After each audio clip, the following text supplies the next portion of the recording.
Par un beau matin, dans un champ près d'une charmante maison avec un lac paisible en arrière-plan, une petite fille nommée Marianne aperçoit une calèche qui approche avec ses parents à bord, et elle est absolument ravie.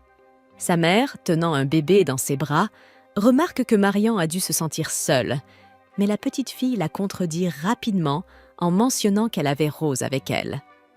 Pendant ce temps, un homme et un enfant observent la maison à distance. La mère présente à Marianne son nouveau petit frère, Shion, qui tend les bras pour un câlin et reçoit un baiser affectueux de sa sœur. Le bébé est visiblement surpris par ce geste et ses yeux s'illuminent de joie.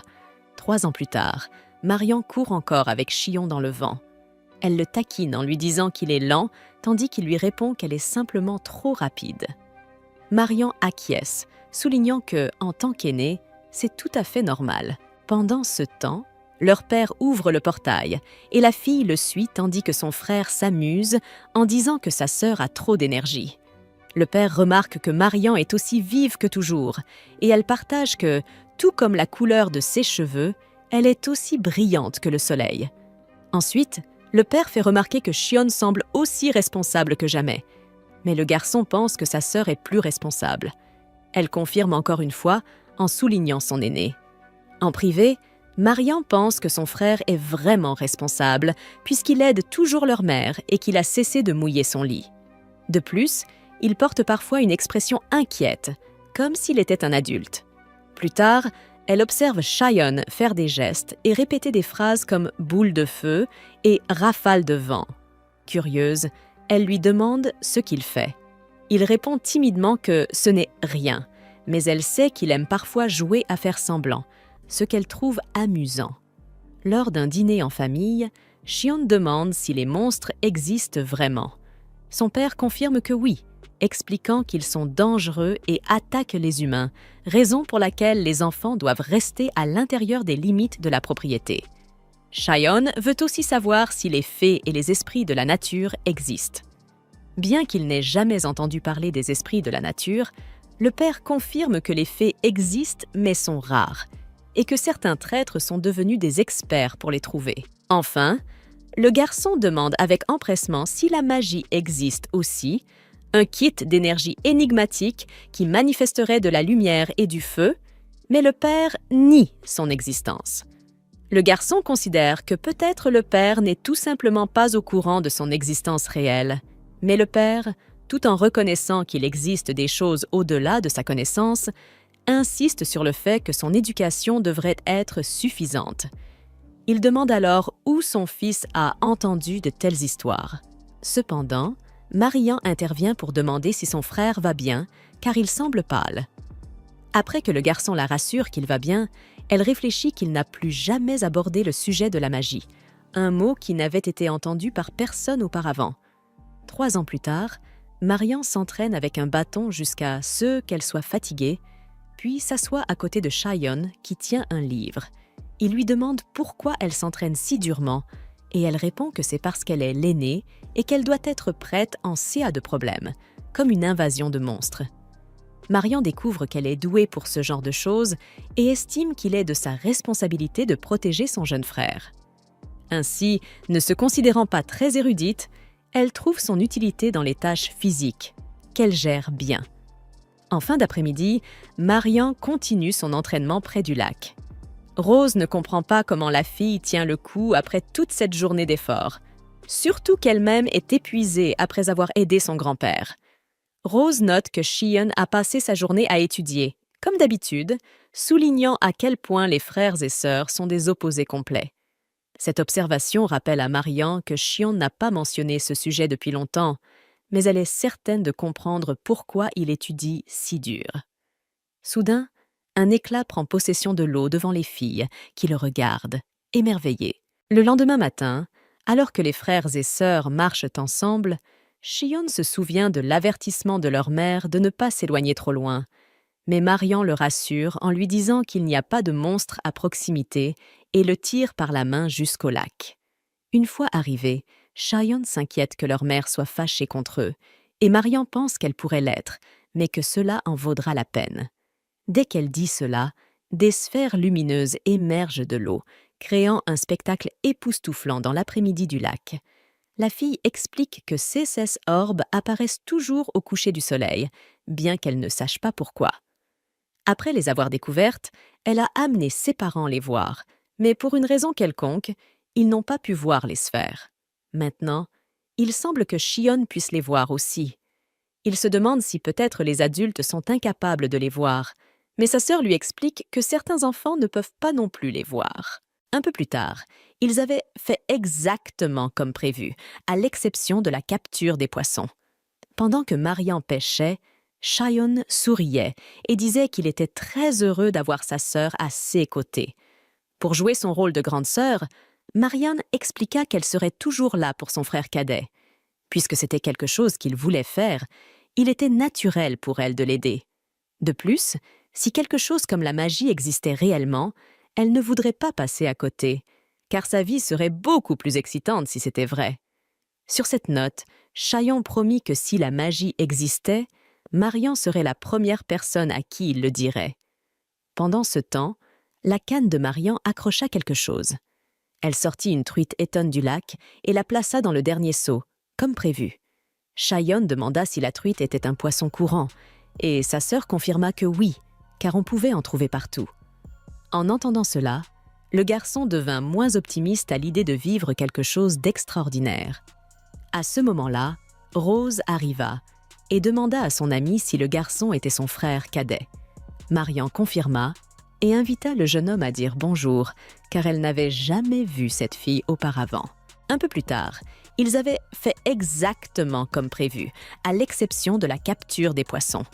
Pendant que Marian pêchait, Shion souriait et disait qu'il était très heureux d'avoir sa sœur à ses côtés.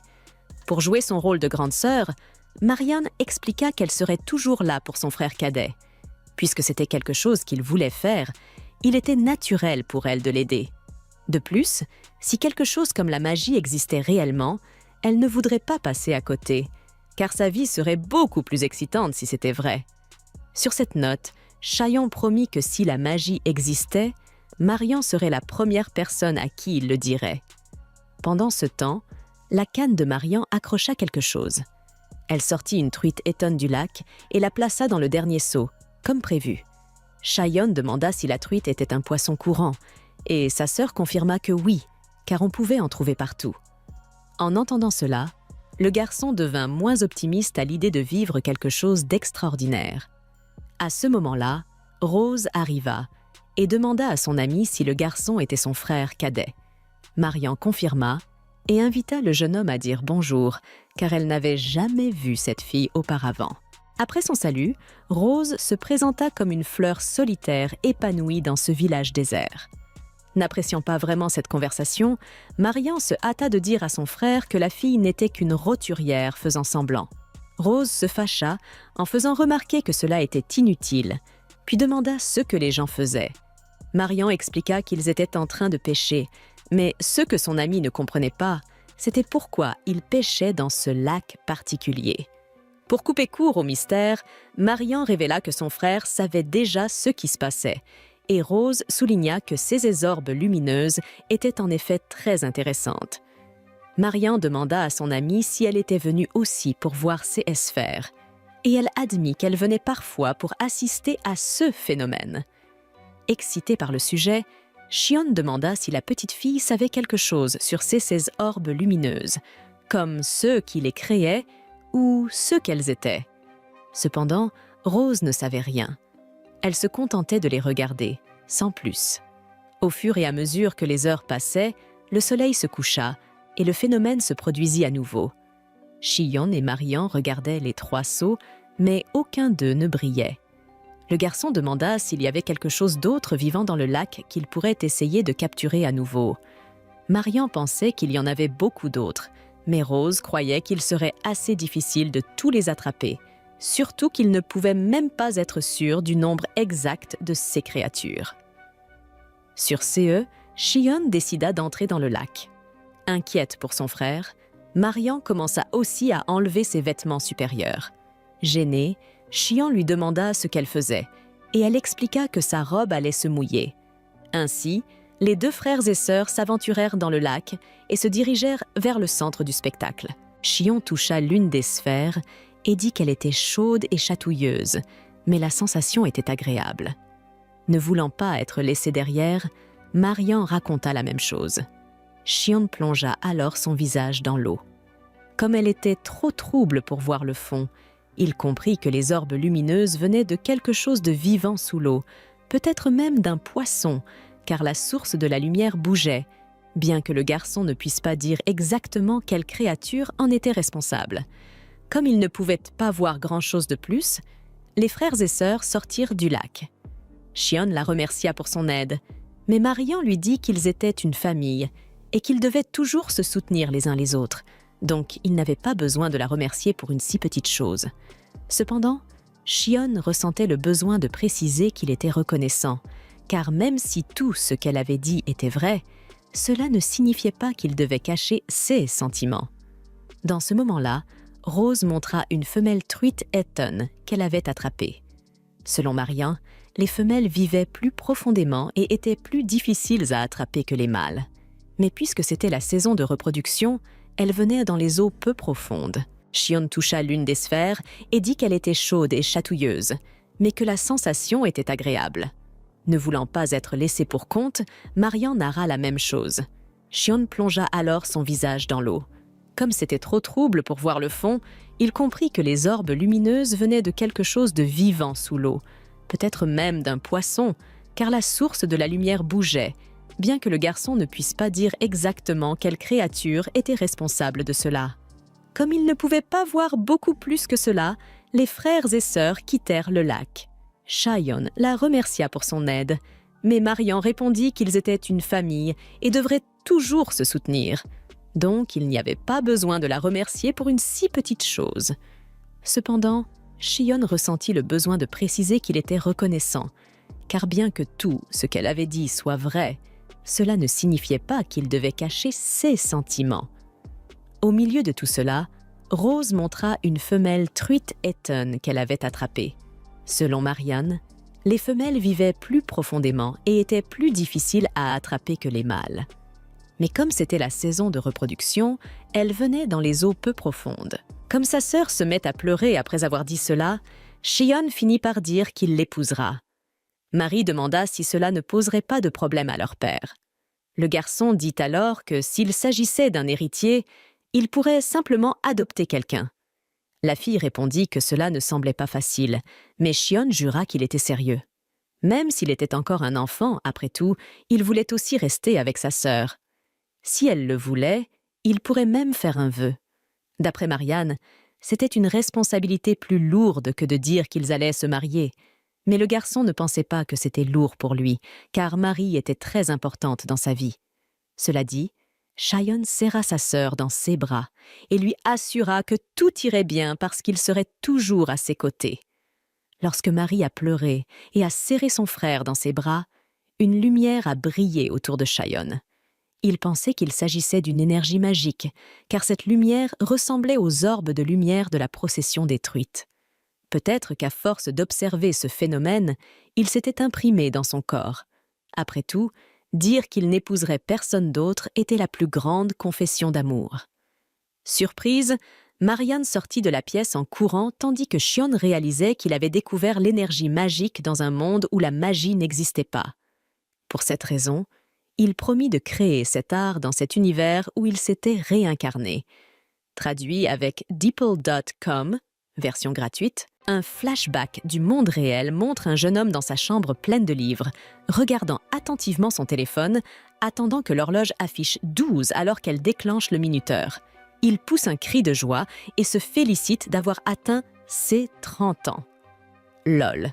Il révèle que les hommes qui sont encore vierges jusqu'à 30 ans acquièrent la capacité d'utiliser la magie, et c'est pourquoi il a sacrifié entièrement sa jeunesse.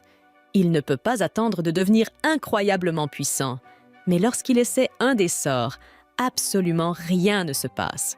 Ce qui le fait réaliser que peut-être, juste peut-être, il n'aurait pas dû mettre toute sa confiance dans un post anonyme sur Reddit. L'homme refuse d'accepter la réalité et continue d'essayer toutes sortes de méthodes absurdes qu'il a collectées sur Internet. Cependant, rien ne se passe, ce qui finit par le faire passer pour un idiot complet. Frappe par cette prise de conscience soudaine, l'homme devient tellement déprimé que son corps entier cesse de fonctionner, y compris son cœur, qui arrête complètement de battre. Mais au lieu de demander de l'aide, cet idiot évident serre son livre de magie, montrant son obsession pour celui-ci, et exprime son plus profond désir de devenir un magicien. Peut-être que ce désir exact est ce qui a conduit ce type à être réincarné en Shion. Dans sa vie précédente, Shion trouvait sa vie plutôt ennuyeuse, rien ne lui procurant d'émotion, sauf la magie. Il avait appris quelque part sur Internet que les hommes qui sont encore vierges dans leurs 30 ans peuvent devenir des magiciens. Mais il ne lui était jamais venu à l'esprit que cela pourrait être une blague stupide se moquant des éternelles vierges. Ainsi, même après être mort en cherchant la magie dans sa première vie, il continue en tant que Shion dans sa seconde. Croyant qu'il y a une raison pour laquelle il a été réincarné dans un autre monde avec des esprits et des monstres, Shion nous raconte, à nous spectateurs, à quel point il a été désespéré tout ce temps, combien il a étudié dans le cadre de son obsession d'apprendre la magie et comment il n'a jamais abandonné, peu importe à quel point la tâche était difficile. Il n'a jamais voulu croire qu'il n'y avait pas de magie dans ce monde, jusqu'à ce qu'à l'âge de 6 ans, sa famille entière lui dise le contraire, ce qui faillit lui faire perdre tout sens de la vie. Il est devenu profondément déprimé et a perdu toute motivation à faire quoi que ce soit, jusqu'à tout récemment, lorsque, comment dire ça sans rougir, sa étrange interaction avec sa sœur a activé une aura cachée en lui. Je suis vraiment désolée. Peu importe à quel point j'essaie. Cette partie sort vraiment bizarre. Quoi qu'il en soit, Shion se réveille le lendemain matin et en ouvrant les yeux, il tente de lancer un sort de boule de feu, espérant que le résultat soit enfin différent de toutes les autres fois. Mais rien ne se passe, ce qui n'est pas une surprise, car il soupçonnait que l'aura qu'il avait débloquée n'avait rien à voir avec la magie. Toujours incertain de l'existence de la magie, il se demande ce qu'il devrait faire maintenant et reste allongé dans son lit sans but, jusqu'à ce que sa sœur Marie appelle son nom depuis l'extérieur. Elle n'attend pas sa réponse et pénètre dans sa chambre sans même prendre la peine de frapper. Shion, surpris, lui dit qu'elle devrait vraiment frapper d'abord. Marie, complètement imperturbable, lui demande simplement pourquoi elle devrait le faire s'il n'a rien dont il devrait avoir honte. Shion, insistant toujours sur le fait qu'il n'a rien à cacher, se tourne vers la caméra et nous dit, avec un sourire étrange et mal à l'aise, qu'il commencera à avoir des problèmes lorsqu'il atteindra un certain âge. Mais les blagues gênantes mises à part, Shion demande à Marie pourquoi elle est ici. Lorsqu'il apprend que ce n'est rien d'important, il lui fait signe de s'asseoir à côté de lui pendant un moment, espérant recréer exactement la sensation qu'il avait eue auparavant. Il lui avoue maladroitement combien il l'aime. Cette confession sincère et super gênante libère son énergie magique, prouvant sa théorie, mais au fur et à mesure que les mots sortent de sa bouche, il est difficile d'ignorer la sensation accablante de gêne. Je suis aussi assez sûre que son âme est en train de mourir à l'intérieur, et ce sont ces fragments mourants qui s'échappent sous forme d'énergie magique à chaque fois qu'il dit quelque chose de super gênant. Shion se demande pourquoi ce phénomène se produit et s'il devra avouer ses sentiments les plus profonds et les plus sombres chaque fois qu'il veut déclencher une réaction magique. Il marmonne pour lui-même, ignorant presque complètement Marie jusqu'à ce qu'il réalise. Il la traite comme une sorte d'expérience, une souris de laboratoire dans sa quête bizarre de magie, et en se rendant compte de cela, il comprend qu'elle est en colère. Et il est clair qu'elle ne veut pas être traitée comme un jouet par son propre frère. Il essaie d'expliquer tout et promet qu'il voulait vraiment dire ce qu'il a dit lorsqu'il a prononcé le mot « en elle », ce qui l'a fait rougir furieusement. Après une pause, elle décide de lui pardonner, ce qui le soulage énormément. Marie, retrouvant son calme, lui demande s'il a découvert quelque chose et en réponse, Shion explique sa théorie, ajoutant qu'il ne pense pas que la libération d'énergie soit limitée aux déclarations d'amour. Au contraire, il a conclu qu'embrasser ses émotions les plus puissantes déclenche ce phénomène étrange. Ainsi, abandonnant la méthode bizarre qu'il n'aurait jamais dû tenter au départ, il essaie d'embrasser des sentiments comme l'espoir, l'excitation et la satisfaction. Et, bien sûr, cela fonctionne. Cela déclenche une nouvelle fois son énergie magique, le faisant briller, exactement comme avant. Bien que simplement briller ne soit pas suffisant pour être appelé de la magie, Xion est ravi d'avoir découvert quelque chose de complètement nouveau dans ce monde. Sans aucun doute, il déclare ce phénomène comme étant l'existence de la magie, comparant l'énergie magique à l'électricité d'une anguille, si cela a du sens. Xion commence à rire comme un vrai bizarre, maintenant qu'il a enfin eu une percée après 6 longues années. Et Marie, visiblement un peu effrayée au début, ne peut s'empêcher de se sentir soulagée de voir son petit frère aussi heureux après tout ce temps. Elle lui tapote la tête, offrant un sourire un peu réticent mais encourageant, et lui dit de continuer à nourrir sa drôle d'obsession pour la magie, mais en espérant que cela ne soit pas dirigé vers elle. 1 mois après que Xion ait atteint un état chargé magiquement, il se rend compte qu'il doit atteindre un certain niveau d'émotion puissante, ce qui est très difficile pour lui. De plus, il comprend qu'il y a une limite à la fréquence à laquelle il peut atteindre cet état magique dans une journée, ce qui le rend épuisé chaque fois qu'il utilise sa magie de manière trop intense. En outre, il réalise qu'utiliser toute sa magie à pleine capacité augmente sa propre capacité, la rendant encore plus élevée la prochaine fois qu'il essaie. D'un autre côté, il remarque que la magie ne peut être vue que par ceux qui ont une affinité pour elle. Enfin, il est dévasté de ne pas pouvoir créer de boules de lumière. Cela est dû à une limite dans la quantité d'énergie qu'il peut produire. Cependant, avec sa limite actuelle, il peut à peine briller. Cela le fait remettre en question ses choix de vie. Bientôt, il en vient à la conclusion que l'augmentation de sa capacité maximale ne peut pas augmenter sa production magique en une journée. Cette pensée effraie son cerveau idiot, bien qu'il soit déterminé à trouver une solution et à ne pas abandonner.